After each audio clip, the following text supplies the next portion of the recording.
شروع اللہ کا نام لے کر جو بڑا مہربان نہایت رحم والا ہے۔ الف لام را، یہ وہ کتاب ہے جس کی آیتیں جچی تلی ہیں۔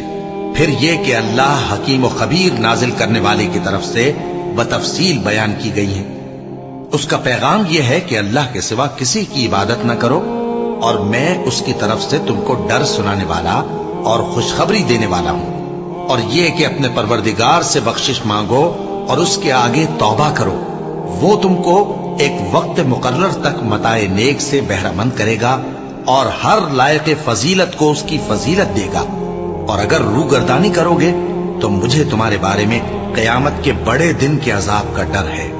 تم سب کو اللہ کی طرف لوٹ کر جانا ہے اور وہ ہر چیز پر قادر ہے۔ دیکھو، یہ اپنے سینوں کو دوہرا کرتے ہیں تاکہ اللہ سے چھپ جائیں۔